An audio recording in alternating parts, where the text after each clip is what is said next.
बच्चों, I am Rashmi your maths teacher. तो इस वीडियो में आज हम देखने वाले हैं हमारी एक्सरसाइज 13.2 का इंट्रोडक्शन। जो टॉपिक हम यहाँ पे पढ़ने वाले हैं वो है मल्टीप्लिकेशन थ्योरम ऑन प्रोबेबिलिटी। तो ये टॉपिक समझाने से पहले मैं आपको 13.1 फिर से बता देती हूँ, क्योंकि जब आपके पास क्वेश्चन आएगा तो कहीं पर भी मेंशन नहीं होगा कि इस मेथड से सॉल्व करो या इस मेथड से सॉल्व करो। तो कौन सा मेथड कब अप्लाई करना है वो आपको पता होना चाहिए। तो कंडीशनल प्रोबेबिलिटी हम कब लगाते थे? जब आपको एक इवेंट की प्रोबेबिलिटी फाइंड करनी होती थी, जब एक इवेंट आपको वहां पर गिवन होता था।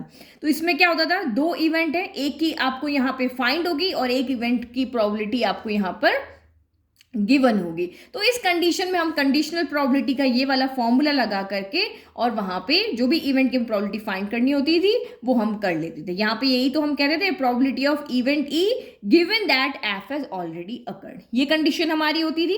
तो ये आपको कंडीशनल प्रोबेबिलिटी के लिए याद रखना है। अब मल्टीप्लीकेशन प्रोबेबिलिटी हम कब लगाएंगे?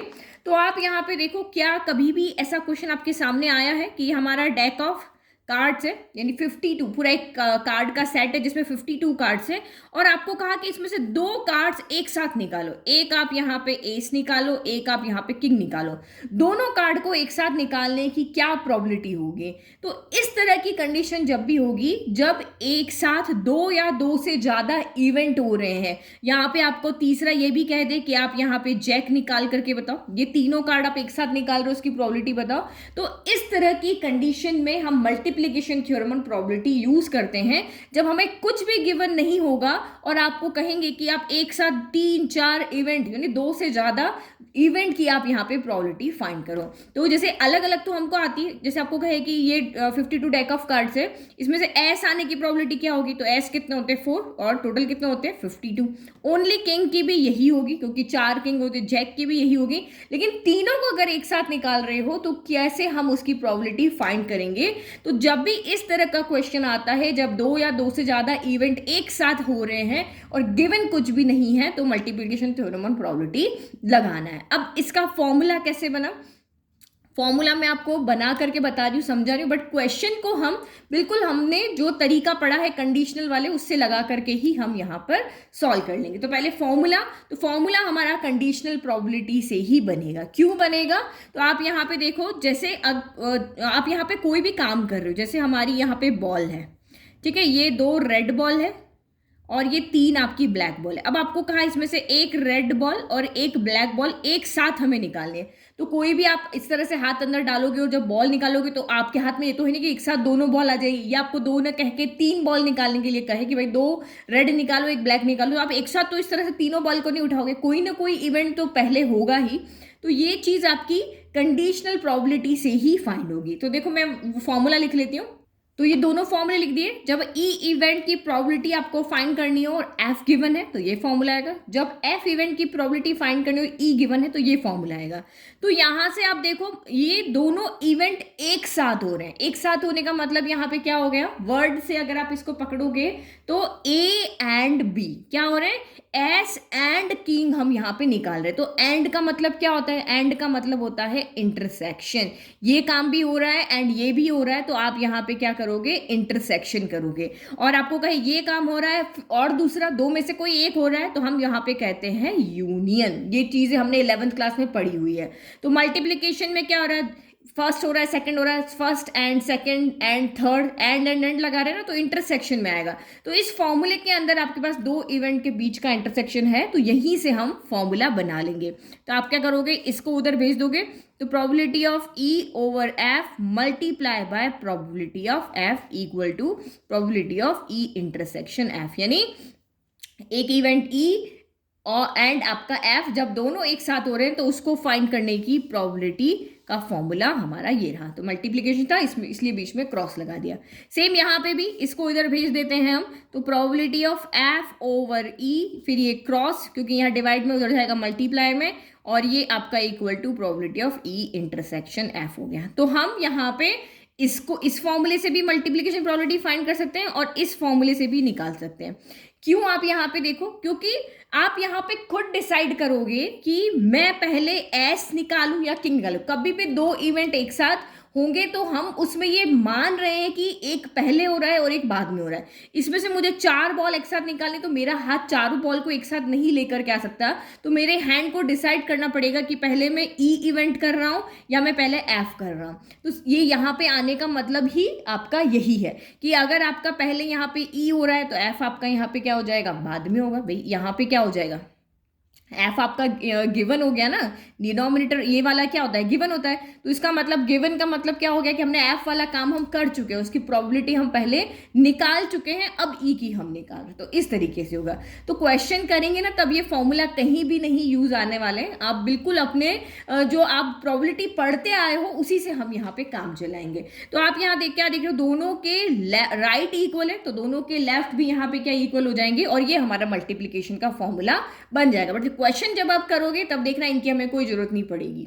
ठीक है, तो इसको हमें किस तरह से रीड करना है कि इवेंट एफ पहले हो चुका है, बाद में ई हो रहा है। इसमें इवेंट ई पहले हो चुका है, बाद में एफ हो रहा है। तो आपका हैंड डिसाइड कर रहा है भाई ई पहले करना है या एफ पहले करना है। अब देखो इसमें क्वेश्चन कैसे करना है वो देखो। तो एग्जाम्पल नंबर 8 देखते हैं। An urn contains 10 black and 5 white balls. तो एक अर्न मतलब एक थैले की जैसा समझ लो। इसमें आपकी 10 ब्लैक बॉल्स हैं। कितनी है, 10 ब्लैक बॉल्स हैं। और यहाँ पर क्या है, 5 जो है वो आपकी यहाँ पर व्हाइट बॉल्स है। टोटल 15 बॉल्स है इसके अंदर। ठीक है, 2 balls are drawn from the urn one after the another। तो इसमें क्या कहा, एक के बाद एक आप यहाँ पे बॉल निकालो। पहले आपने एक बॉल निकाली, फिर आपने यहाँ से दूसरी बॉल निकाली विदाउट रिप्लेसमेंट। ये जो वर्ड है without replacement, with replacement, successfully, simultaneously, ये वर्ड अच्छे से समझना है ना, क्वेश्चन के ऊपर आंसर का इन पे इफेक्ट पड़ता है। तो विदाउट रिप्लेसमेंट का मतलब यहाँ पे क्या हो गया कि भाई आपने एक बॉल निकाली है, अब आप उसको वापस अंदर नहीं डाल रहे हो ना, उसको रिप्लेस नहीं कर रहे हो, मतलब आप उसको बैग के अंदर वापस नहीं डाल रहे हो, आपने उसको निकाली और फिर उसको अलग कर दी। अब दूसरे के लिए फिर हम जो बची हुई बॉल है उसमें से बॉल को बाहर निकाल रहे हैं। What is the probability that both drawn balls are black? तो ये दोनों बॉल जो आप निकाल रहे हो वो क्या होनी चाहिए, ब्लैक होनी चाहिए। ये हमें यहाँ पे निकालना है। तो आप यहाँ पे क्या देख रहे हो, मल्टीप्लीकेशन प्रोबेबिलिटी कहीं पे गिवन है, कंडीशनल प्रोबेबिलिटी कहीं पे गिवन है, आपको कौन सी प्रोबेबिलिटी लगानी, नहीं। लेकिन आपको यहाँ पे क्या दिख रहा है कि 2 या 2 से ज्यादा इवेंट हो रहे हैं और कोई भी चीज गिवन नहीं है, तो मल्टीप्लीकेशन प्रोबेबिलिटी का हमें यूज करना है। ठीक है, तो हम एक इवेंट ए ले लेते हैं कि भाई हमने फर्स्ट बॉल निकाली और वो हमारी यहाँ पे ब्लैक है। ठीक है, और सेकंड बॉल निकाली वो भी हमारी ब्लैक है। तो देखो विदाउट फॉर्मूला हम इस क्वेश्चन को कैसे कर सकते हैं, आप यहाँ पे देखो। तो फर्स्ट बॉल आप ये आप निकालने गए, अभी इस अर्न के अंदर जो हमारी 15 बॉल्स थी वो की वो यहाँ पर सारी की सारी बॉल्स है। तो प्रोबेबिलिटी ऑफ ई क्या हो जाएगी कि ब्लैक बॉल के आने के लिए फेवरेबल कंडीशन क्या है, 10 ब्लैक बॉल है, 10 में से 10 में से कोई भी आ सकती है। और टोटल कितनी बॉल्स है, तो ये आपकी यहाँ पर 15 है। अब सेकंड इवेंट जो हो रहा है उसकी प्रोबेबिलिटी अगर हमें यहाँ पे निकालनी है, अब आप सोचो आपने बॉल को रिप्लेस नहीं किया। रिप्लेस करने का मतलब जैसे आपको किसी ने कहा कि आप इसमें से 2 ब्लैक बॉल निकालो, तो निकाली, देखी हाँ एक ब्लैक आ गई, वापस अंदर डाल दी, फिर हिला के फिर निकाली, फिर देखी कि आपकी यहाँ पे व्हाइट आ गई, तो फिर अंदर डाल दी, नहीं अभी ब्लैक नहीं है, फिर से आपने हाथ डाल के निकाला। मतलब जब भी आप इवेंट को कर रहे हो अंदर 15 की 15 बॉल ही रहेगी अगर आप विदाउट रिप्लेसमेंट, अगर यहाँ पे है, सॉरी विथ रिप्लेसमेंट, अगर आप रिप्लेस कर रहे हो तो आप यहाँ पे क्या कर रहे हो, बार बार 15 बॉल को बैलेंस रख रहे हो। बट विदाउट रिप्लेसमेंट है मतलब आप यहाँ पे बॉल को निकाल करके साइड में रख रहे हो, अंदर नहीं डाल रहे हो। हम यहाँ पे उस बॉल को जो बाहर निकाली उसको बाहर ही रख रहे हैं, अंदर नहीं डाल रहे हैं। ठीक है, तो आपकी सेकंड बॉल जब आप यहाँ निकालने गए, अब आप मुझे बताओ एक बॉल आप यहाँ पे निकाल चुके हो, एक ब्लैक बॉल हमने यहाँ बाहर निकाल ली है, तो अब 10 बॉल में बच के अंदर कितनी बची है, 9 बॉल्स ही बची है। तो सेकंड बॉल जब आप ब्लैक निकालने गए हो तो यहाँ पे कितनी बची है, 9 बची है।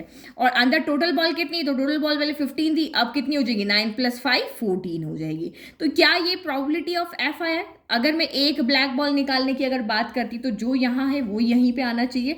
तो इसका मतलब क्या हुआ कि जो आपने पहली बॉल निकाली है उसका इफेक्ट इसके ऊपर पड़ा है कि इसकी प्रोबेबिलिटी यहाँ पर चेंज हो गई है। तो इसका मतलब आपने यहाँ पे क्या लिखोगे, ये प्रोबेबिलिटी ऑफ क्या हो जाएगा, F/E हो जाएगा, क्योंकि E इवेंट पहले से हो चुका है, E आपको यहाँ पर गिवन है। बस यही चीज समझने की है कि एक इवेंट आपने ये लिखा, ये नंबर कैसे आया, इसके लिए हमें यहाँ कोई फॉर्मूला देखने की जरूरत नहीं है। ये हमने कर लिया, उसके बाद जब सेकंड बॉल निकालोगे तो इसमें से भी एक कम हो जाएगी, इसमें से भी एक कम हो जाएगी। अब आप यहाँ पे फॉर्मूला लिख लो और आप मल्टीप्लाई करके आंसर निकाल लो। ठीक है, तो हमने यहाँ पे लिख दिया कि भाई दोनों के प्रोडक्ट से ही हमें यहाँ पे, क्योंकि दोनों इवेंट एक साथ हो रहे तो ई इंटरसेक्शन एफ आएगा एंड वाली कंडीशन में, और दोनों का प्रोडक्ट करना है तो 10/15 इंटू 9 कितना हो गया 14 हो गया। तो 2 के कैंसिल ये हो गया 5 टाइम, ये कैंसिल हो गया आपका 7 टाइम, और कुछ कैंसिल 3 के टेबल में 3 टाइम, 3 के टेबल में ये 5 टाइम हो गया, तो 5 से 5 कैंसिल हो गया, 3/7 इसकी प्रोबेबिलिटी आ गई। इजी। तो यही चीज आपको यहाँ पर देखनी, तो बिना फॉर्मूला हमने कर लिया ना, ये आंसर हमने इजीली निकाल लिया, बस इन दोनों को फिर मल्टीप्लाई कर देना है। अब देखो यही क्वेश्चन अगर आपको कहते कि भाई विथ रिप्लेसमेंट करो, ठीक है, विदाउट रिप्लेसमेंट ना दे करके कहते कि विथ रिप्लेसमेंट आप यहाँ पर करो, तो विथ रिप्लेसमेंट का मतलब क्या होगा, आपने इसमें से जो बॉल निकाली है, जो भी बॉल आपने निकाली उसको वापस आप यहाँ पे रख रहे हो। विथ रिप्लेसमेंट का मतलब यही हुआ, वहां पे रिप्लेस नहीं कर रहे हो, यहाँ पे जो निकाली है देख करके वापस अंदर डाल रहे हो, मतलब एवरी टाइम यहाँ पे 15 बॉल है तो 15 की 15 ही बनी रहेगी। तो प्रोबेबिलिटी ऑफ ई तो आपका वही रहेगा भाई, अंदर 10 ब्लैक है, 10 में से 10 है, ब्लैक में से तो ब्लैक ही निकालेंगे फेवरेबल, और ये आपकी क्या हो गई पॉसिबल। अब ये जब एफ आप दूसरी टाइम जब बॉल निकालने के लिए गए हो, एफ के लिए सेकंड बॉल जब निकाल रहे हो, आपने बॉल देखी ब्लैक आ गई, वापस अंदर डाल दी, आपने रिप्लेस कर दिया उसको, है ना, उसी बॉल की जगह वापस वो डाल दी। तो जब सेकंड बॉल निकालने जा रहे हो तब भी अंदर 10 के 10 ब्लैक है, और टोटल की टोटल आपकी यहाँ पर क्या है 15 है। तो वही अब आपका यहाँ पे probability of E intersection F क्या हो जाएगा, इन दोनों का प्रोडक्ट, क्योंकि इसका इस इवेंट का इसके ऊपर कोई फर्क नहीं पड़ रहा है, क्योंकि आपने बॉल को रिप्लेस कर दिया, जो आपने बाहर की थी वो आपने वापस अंदर कर दी। लेकिन यहाँ पे विदाउट रिप्लेस था, तो इस इवेंट का इस इवेंट पर इफेक्ट पड़ रहा है, क्योंकि इसने एक बॉल को यहाँ पर कम कर दिया, लेकिन यहाँ पे ऐसा कुछ नहीं हुआ।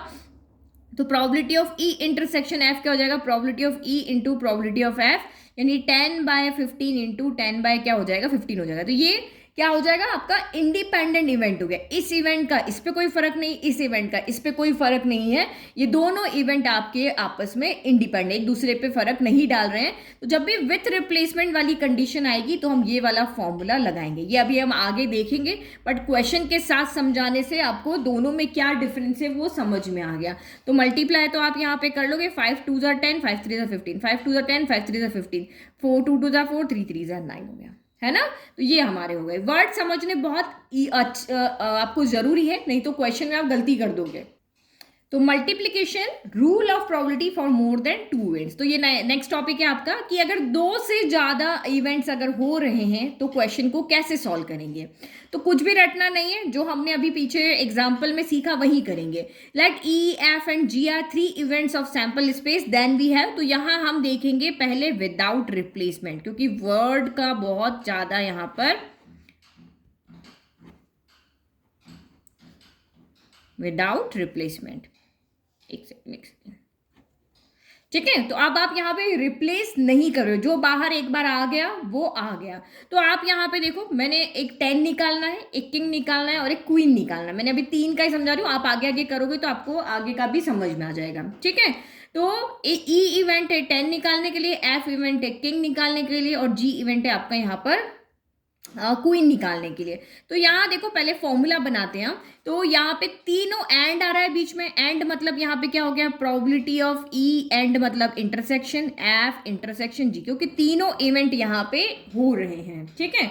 तो सबसे पहले देखो मैंने माना कि ई इवेंट यहाँ पे सबसे पहले हो रहा है, तो जैसे हमने पीछे किया था 10/15 आ रहा था, तो प्रोबेबिलिटी ऑफ ई के लिए अभी इस डेक में टोटल 52 के 52 कार्ड्स है, 10 को हम यहाँ पे निकाल रहे हैं, तो 10 कितने होते हैं 4 होता है, तो 4/52 आपका यहाँ पर आ जाएगा, यही आ जाएगा, 4 बाय कितना हो जाएगा 52 हो जाएगा।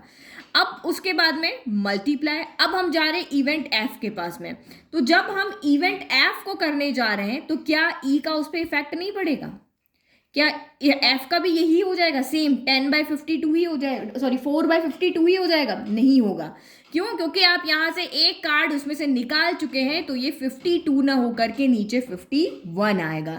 तो क्योंकि एक इवेंट ई आपका हो चुका है, उसका इफेक्ट आपका सेकंड वाले इवेंट पर पड़ेगा। सेम अगर आप यहाँ पे प्रोबेबिलिटी ऑफ जी का फाइंड करने जाओगे तो जी पे इन दोनों इवेंट का इफेक्ट पड़ेगा, क्योंकि दो कार्ड आप यहाँ से निकाल चुके हो। तो इसको हम लिख लेंगे ई इंटरसेक्शन एफ लिख देंगे। 4 होगा तो क्या करोगे? 4 होगा तो और आगे आगे आप इस तरह से करते जाओगे। तो 3 का समझ गए, तो आगे भी आप उसको बढ़ा के सॉल्व कर लोगे। तो ये हमारा क्या है? फॉर्मूला। तो फॉर्मूला कोई मुश्किल नहीं है, बस हमने ये याद रखा कि पहला इवेंट हो गया, उसका इफेक्ट दूसरे पड़ेगा, फिर दूसरा इवेंट हो गया, अब तीसरा हुआ तो इन दोनों का इफेक्ट अब तीसरे के ऊपर यहाँ पर पड़ेगा। तो ये तो हुई विदाउट रिप्लेसमेंट के बाद। जब आप यहाँ पे उस कार्ड को बाहर निकाल रहे हो तो बाहर ही रख रहे हो, उसकी जगह कोई और चीज अंदर नहीं डाल रहे हो। लेकिन अगर यही सेकेंड कंडीशन आपकी आ जाए कि भाई अब आपको रिप्लेस कर देना है, यानी कि क्या कर देना है, जो आपने कार्ड यहाँ पे निकाला है उसकी जगह पे आप फिर से एक कार्ड वहां पर रख रहे हो, तो विथ रिप्लेसमेंट के लिए क्या हो जाएगा? एक दूसरे का कोई फर्क यहाँ पर नहीं पड़ेगा। क्या नहीं पड़ेगा? तो ये probability of E intersection F intersection G यहाँ पे क्या हो जाएगा? पहले प्रोबेबिलिटी ऑफ ई निकाल लिया, आपने कार्ड देखा 10 निकालना था, 4/52 आ गया और वापस कार्ड को अंदर डाल दिया। तो अंदर फिर से आपके 52 के 52 हो गए। किंग निकाल रहे हो, किंग आपका यहाँ पर क्या हो जाएगा? फिर से 4/52 आ जाएगा। ठीक है, सेम आएगा क्योंकि कार्ड अभी पूरे। फिर आपने किंग को निकाल के वापस अंदर रख दिया, अब क्वीन निकालने जा रहे हो तो ये भी आपका कितना हो जाएगा? 4/52 हो जाएगा। तो ये हमारा प्रोबेबिलिटी ऑफ कितना हो गया? यहाँ पर जी हो गया। तो ये विदाउट रिप्लेसमेंट की कंडीशन में और ये विथ रिप्लेसमेंट की कंडीशन में, दोनों फॉर्मूला ये मैंने यहाँ पे लिख दिया, विदाउट रिप्लेसमेंट विद रिप्लेसमेंट। तो इसको हम यहाँ पे क्या बोल देंगे? डिपेंडेंट इवेंट, क्योंकि एक इवेंट जो नेक्स्ट वाला इवेंट है वो इससे पहले वाले पर क्या है? डिपेंड है। तो इसको बोलेंगे हम डिपेंडेंट इवेंट, है ना? डिपेंडेंट इवेंट लिख लेते हैं। और यहाँ पे क्या होगा? किसी भी इवेंट का दूसरे पे कोई फर्क नहीं पड़ रहा है, तो ये इंडिपेंडेंट इवेंट है। इंडिपेंडेंट इवेंट है। अब ये 3 वाला के एग्जाम्पल भी देख लेते हैं। तो example number 9, 3 cards are drawn successively. Successive का मतलब क्या होता है? एक के बाद एक। देखो कार्ड हम यहाँ पे 2 तरीके से ही निकाल सकते हैं। देखो यहाँ समझाती हूँ मैं, है ना? अगर आपको इस 52 कार्ड्स में से आपको कार्ड्स निकालने हैं तो या तो आप सक्सेसिवली निकाल सकते हो या आप साइमल्टेनियसली निकाल सकते हो। ठीक है, तो ये सक्सेसिवली का मतलब क्या होता है? पहला निकाला उसके बाद दूसरे का टर्न है। और साइमल्टेनियसली का मतलब क्या हो गया? साथ में निकालना है ना? तो सक्सेसिवली में क्या हो सकता है? फिर से 2 कंडीशन हो सकती है कि आपने एक के बाद एक कार्ड निकाल रहे हो, या तो आप इसको रिप्लेस करोगे या विदाउट रिप्लेस करोगे, यही कंडीशन हो सकती है। साइमल्टेनियसली में तो आप एक साथ निकाल रहे हो ना, एक साथ काम हो रहा है। लेकिन सक्सेसिवली में हम एक काम कर रहे हैं, उसके बाद दूसरा कर रहे हैं, उसके बाद तीसरा कर रहे हैं, उसके बाद चौथा कर रहे हैं। तो ये आपको क्वेश्चन के अंदर दिखा हो सकता है कि रिप्लेस करो या फिर ना रिप्लेस करो। तो अगर आप रिप्लेस कर रहे हो वहां पर तो ये आपका इंडिपेंडेंट इवेंट वहां पर हो जाएगा, और अगर नहीं रिप्लेस कर रहे हो तो ये डिपेंडेंट इवेंट वहां पर हो जाएगा। और लेकिन साइमल्टेनियसली अगर आपका यहाँ पे क्वेश्चन आता है तो हम उसको डिपेंडेंट के अंदर ही वहां पे काउंट कर लेंगे। ठीक है, तो अभी आप मेनली ये वाला समझ लो, ये जब भी आएगा तो मैं आपको समझा दूंगी। सक्सेसिवली में यही 2 तरीके, रिप्लेसमेंट वाला या विदाउट रिप्लेसमेंट वाला। तो देखो इसने आगे क्वेश्चन में भी लिखा है 3 cards are drawn successively without replacement. सिर्फ सक्सेसिवली नहीं कहा है, इसने कहा एक के बाद एक निकाल रहे हो और उसको आप यहाँ पे रिप्लेस भी नहीं कर रहे हो। निकाल के बाहर पटक दिया, फिर दूसरा निकाला, फिर पटक दिया, वो काम कर रहे हो। From a pack of 52 well shuffled card. Well shuffled मतलब अच्छे से ताश को हमने पीसा है और 52 कार्ड्स यहाँ पे हमने रेडी कर दिए। What is the probability that first 2 cards are king. पहले 2 कार्ड्स क्या होने चाहिए? किंग होने चाहिए। तो K1 K2 लिख लेते हैं। And the third card drawn is an S. तो वहां पे एक कार्ड क्या होना चाहिए? इक्का होना चाहिए, 2 कार्ड किंग होने चाहिए। तो हमारे 52 में टोटल 4 किंग होते हैं और 4 ही यहाँ पर क्या होते हैं? एस होते हैं। तो सबसे पहले वाला K1 निकालते। तो प्रोबेबिलिटी ऑफ K1 अभी ये फ्री है क्योंकि अभी तक हमने इसमें से कोई भी कार्ड नहीं निकाला है। तो जब हम किंग निकालने जा रहे हैं तो इसमें चारों के चारों किंग हैं और टोटल जो कार्ड्स है वो भी हमारे 52 हैं। ठीक है, अब हम प्रोबेबिलिटी ऑफ K2 निकालने जा रहे हैं, दूसरा किंग निकालने जा रहे हैं। तो जब हम दूसरा किंग निकालने जा रहे हैं तो हमने उस कार्ड को रिप्लेस नहीं किया है, तो अब 4 में से एक किंग हमारा कम हो गया तो हमारे 3 किंग ही बचे, और 52 में से भी हमारे एक कार्ड कम हो गया तो 51 ही बचा। तो इसका मतलब जो पहले हमने किंग निकाला है उसका इफेक्ट इसके ऊपर पड़ रहा है, तो ये कंडीशनल प्रोबेबिलिटी वाला काम हो जाएगा। यही हो जाएगा। तो अब आप यहाँ पे बताओ, अब यहाँ पे फेवरेबल आउटकम्स कितने होंगे, 3 होंगे, क्योंकि अब 4 किंग से 3 बच गए और टोटल कार्ड्स कितने हैं, तो अब 51। समझ में आ गया।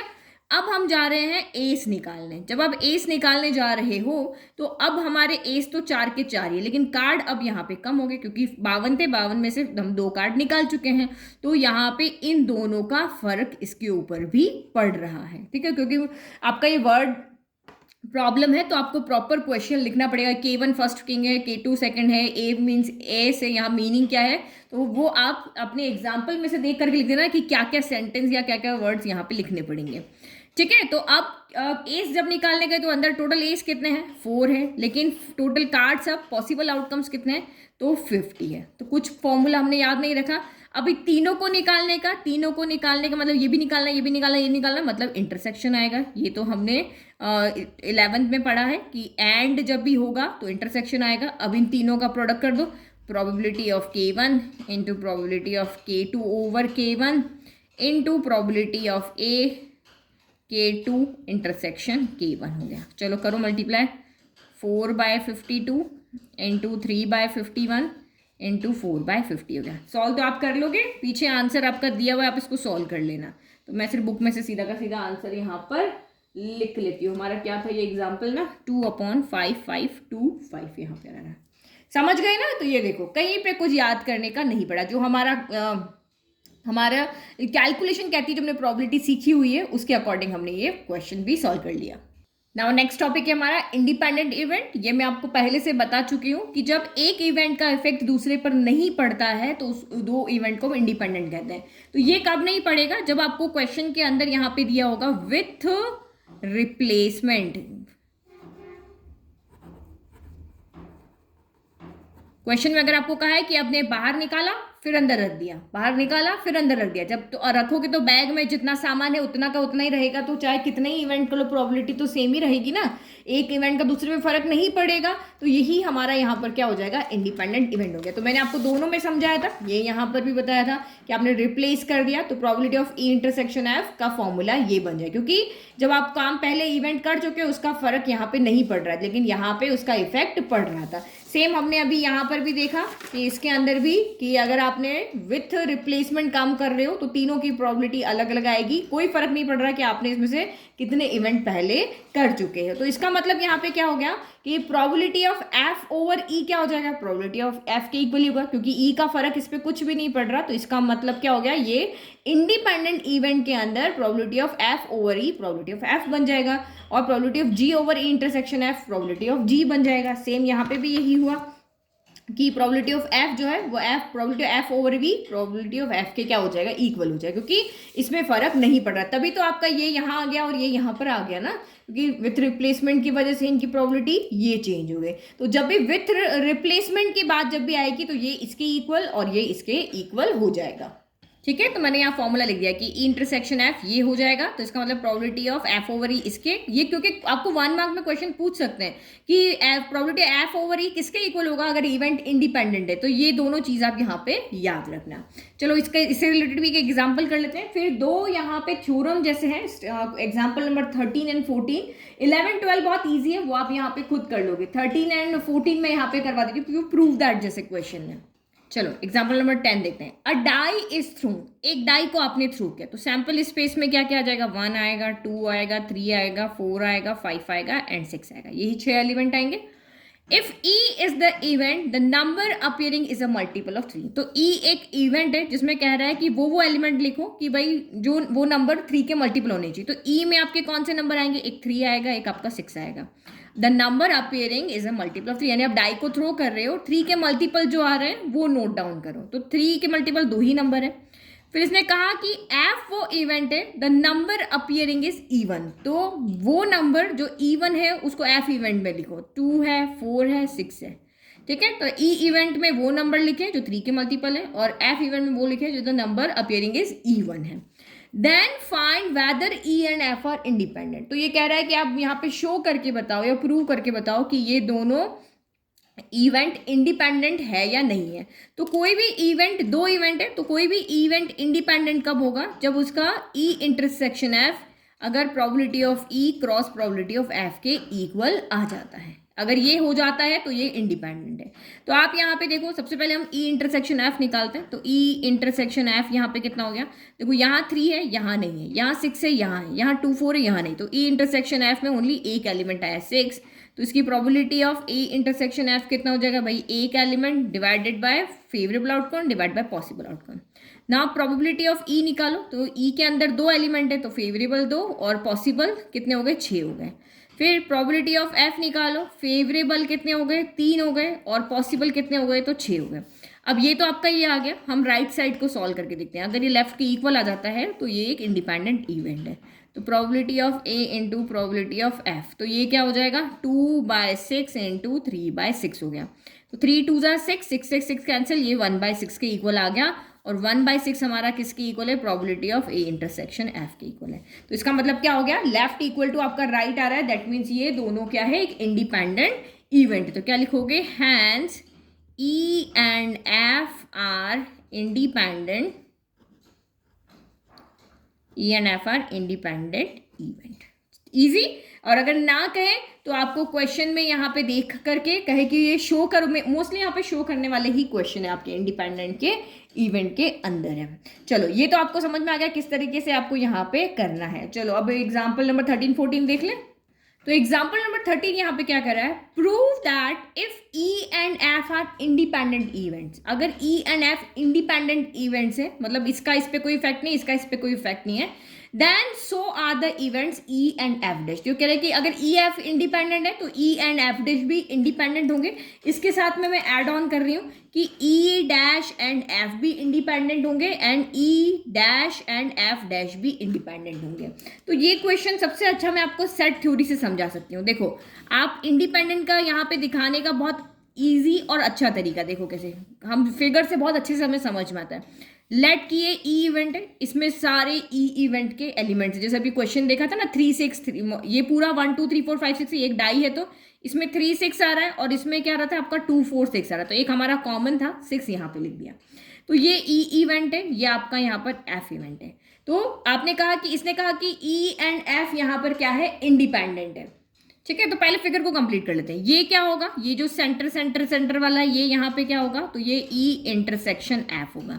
अच्छा, फिर ये वाला पोर्शन जो है, इसमें से इंटरसेक्शन को हटा दो, ई में से इंटरसेक्शन को हटा दो, तो क्या हो जाएगा, ये क्या बन जाएगा, ये वाला पोर्शन ये बन जाएगा ई इंटरसेक्शन एफ डैश। क्या बनेगा, एफ डैश ही तो बनेगा भाई। यहाँ पे एफ डैश का मतलब क्या है, नॉट ई, जो ई नहीं होना चाहिए, सॉरी एफ नहीं होना चाहिए। तो इस वाले पोर्शन को हम यहाँ पे यही कहेंगे, या फिर आप ये कह सकते हो ई माइनस ई इंटरसेक्शन एफ लिख सकते हो, या फिर हम ऐसे लिख सकते हैं।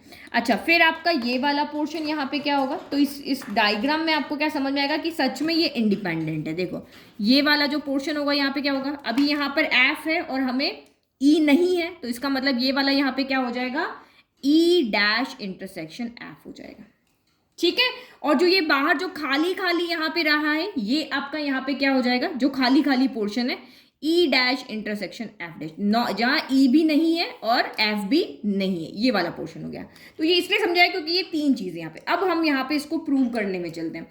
तो सबसे पहले आपको यहाँ पे क्या कहा है कि since E and F are independent events, ये दोनों क्या है, इंडिपेंडेंट इवेंट्स है। तो इंडिपेंडेंट इवेंट्स की हमें डेफिनेशन आती है कि पी ई इंटरसेक्शन एफ जो है वो किसके इक्वल होगा, probability of E into probability of F के, क्योंकि एक दूसरे पे ये डिपेंड नहीं है। ठीक है, अब आपको यहाँ पे क्या कह रहा है, प्रूव करके दिखाओ, क्योंकि प्रूव दैट वाला क्वेश्चन और इंपॉर्टेंट क्वेश्चन में इसी तरह ये आप लिखोगे यहाँ पे गिवन, ये लिखोगे टू प्रूव। क्या प्रूव करना है हमें, E and F dash are also independent, E and F dash are also independent. तो हम इसको वर्ड में हम शो कैसे करेंगे, तो हम क्या शो करना पड़ेगा, यहाँ पे ई और एफ डैश कर दो, probability of E intersection F dash equal to हमें शो करना है probability of E into probability of F dash. यही चीज हमें यहाँ पर शो करके दिखा देनी, जो गिवन है उसको लेते हुए। ठीक है, अब आप यहाँ पे वैन डायग्राम को देखो, ये वैन डायग्राम अगर आप यहाँ पे देखो तो P E intersection F dash क्या हो रहा है, probability of from Venn diagram,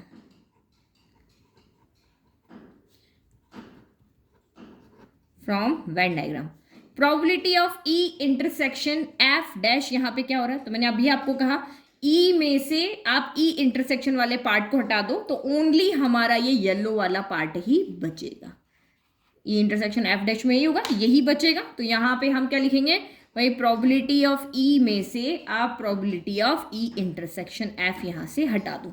जैसे हमारा अभी क्वेश्चन था ना डाई वाला क्वेश्चन नंबर 10, ये देखो ये आपके इंडिपेंडेंट है, तो आप यहाँ पे क्या करोगे कि ये हम कह रहे हैं ना एफ डैश, तो इसमें से ये कॉमन वाला एलिमेंट हटा दो। इस तरीके से आप यहाँ पे समझो, ठीक है। अब यहाँ पे ये हमने वेन डायग्राम से लिखा कि जो हमें फाइंड करना है, ये जो हमें फाइंड करना है इसको हम ऐसे भी लिख सकते हैं। अब यहाँ से देखो फ्रॉम फर्स्ट से हम यहाँ पे क्या कर लेते हैं, वैल्यू रख लेते हैं।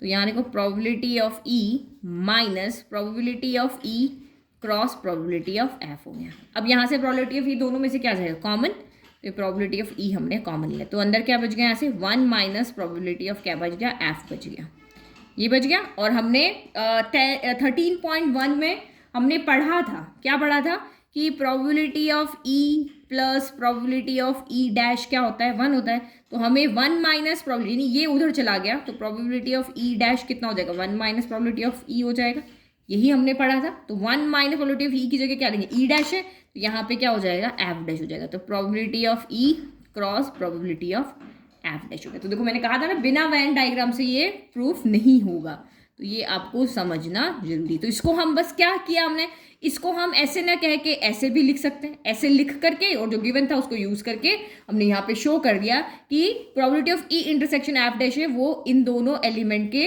क्रॉस प्रोडक्ट के इक्वल आ रहा है। दैट मीन्स ये दोनों क्या है, independent, hence E and F dash are independent.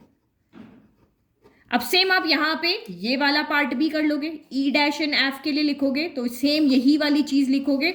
अब इसके लिए क्या आ जाएगा, इसके लिए आपका यहाँ पर हो जाएगा probability of F minus probability of E intersection F. इसके लिए तो यही लिखोगे, probability of F minus probability of E intersection F लिखोगे, ठीक है, ये वाला कर लोगे। अब इसके लिए क्या करोगे, ई डैश एंड एफ डैश, यानी ये हमें लिखना है। तो इसके लिए हम यहाँ पे क्या लिखेंगे, तो आप यहाँ पे डी मॉर्गन लॉ लगाओगे, है ना। ये मैं आपको एक्स्ट्रा नॉलेज दे रही हूँ इसकी। अगर यही क्वेश्चन आपका इसको ना दे करके इसको दे दे तो ये कर लोगे, इसको ना दे करके ये दे दे तो कैसे कर लोगे। तो यहाँ पे अगर मुझे शो करना हो कि probability of E dash intersection F dash को मुझे probability of E dash not E probability of not F ये शो करना हो, तो हम यहाँ पे क्या करेंगे, जो हमारा वेन डायग्राम है उसके थ्रू हम यहाँ से चलेंगे, डी मॉर्गन लॉ लेते हैं। तो probability of E dash intersection F dash, दोनों के पास डैश है तो हमारा डी मॉर्गन लॉ यहाँ पे क्या कहता है, इंटरसेक्शन को यूनियन बना दो और डैश बाहर लगा लो, ठीक है, ये कर सकते हैं।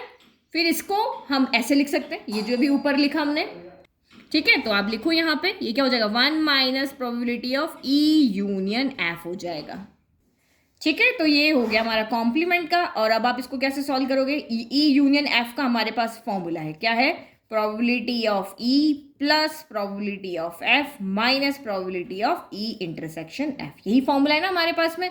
तो 1 को अंदर ले जाओ, 1 minus probability of E minus probability of F हो गया, और ये minus minus plus probability of E intersection F हो गया।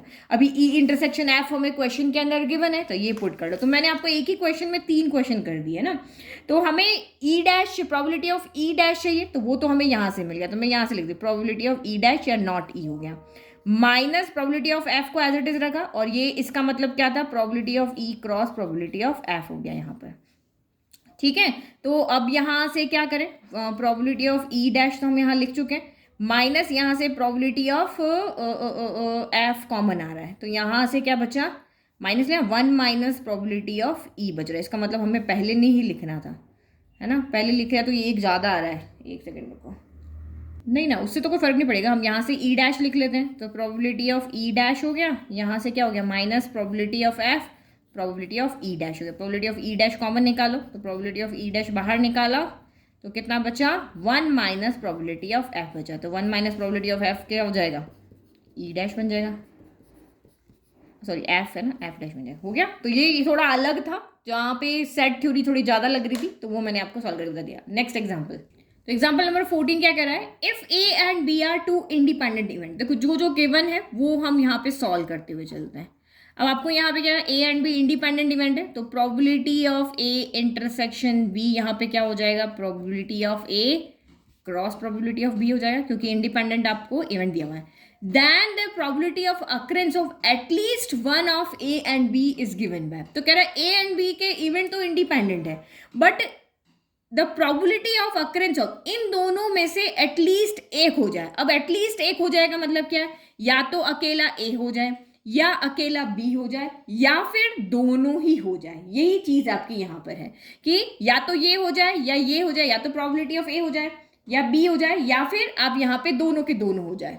ठीक है, तो probability of at least one of A and B अगर आपको जब भी निकालने को कहे तो आपको probability of A union B निकालना है. और हमें यहाँ पे शो करना है कि probability of A union B जो है वो 1 minus probability of A dash probability of B dash के इक्वल है. ये चीज हमें यहाँ पर क्या करनी है, शो करनी है. ठीक है, यही तो कहा इसने. अब आप यहाँ पे क्वेश्चन इसलिए ट्रिकी क्योंकि आपको यहाँ समझना पड़ेगा कि हमें इसको किसके इक्वल शो करना है. तो at least one of A and B मतलब यहाँ पे क्या हो गया, ए यूनियन बी निकालना है. तो हम लेफ्ट हैंड साइड लेकर के चले, लेफ्ट हैंड साइड लेके चलते, राइट हैंड साइड लेके आते. तो probability of A union B, तो probability of A union B किसके इक्वल होता है, प्रोबेबिलिटी ऑफ ए हो गया प्लस प्रोबेबिलिटी ऑफ आपका बी हो गया minus probability of A intersection B हो गया. अभी ये हमें गिवन है तो हम यहाँ से लिख लेते हैं फ्रॉम फर्स्ट.